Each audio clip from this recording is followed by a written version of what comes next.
Everyone, this is advocate Priyanka. आज मैं आपको एक टर्म बताती हूँ जो हमारे लीगल वर्ल्ड में बहुत ज़्यादा यूज़ होता है, मोस्टली इन मैट्रिमोनियल केसेस।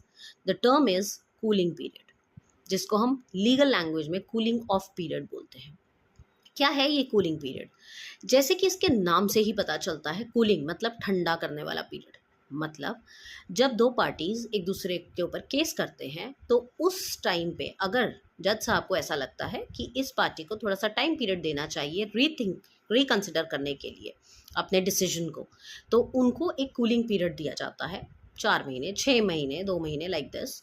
और उनको अपना डिसीजन को रिकंसिडर करना होता है उस टाइम पे। हो सकता है दिमाग ठंडा होने के बाद उनका कुछ डिसीजन में चेंज आ जाए या वो अपने डिसीजन को रिकंसिडर करें। तो ये एक बहुत ही अहम वर्ड है हमारे लीगल सिस्टम में। ज़्यादातर देखा गया मैट्रिमोनियल केसेस में जहाँ पर एक दूसरे पे पटिशन फाइल की जाती है तो दो मोशंस होते हैं।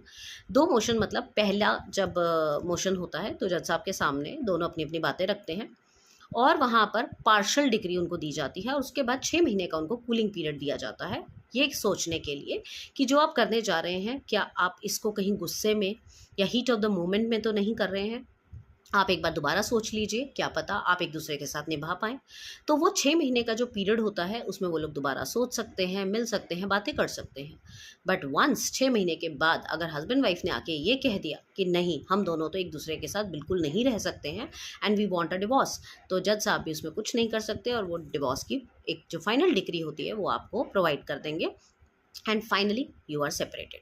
तो ये होता है कूलिंग ऑफ पीरियड, जिसके बारे में हर एडवोकेट को पता होना चाहिए। ये छोटे छोटे टर्म्स हैं क्योंकि जिस तरीके की सिचुएशंस आजकल समाज में चल रही हैं और हस्बैंड वाइफ के डिवोर्स बढ़ते जा रहे हैं, हर किसी को इन चीज़ों के बारे में पता होना चाहिए। Stay tune and follow my channel for more such awareness.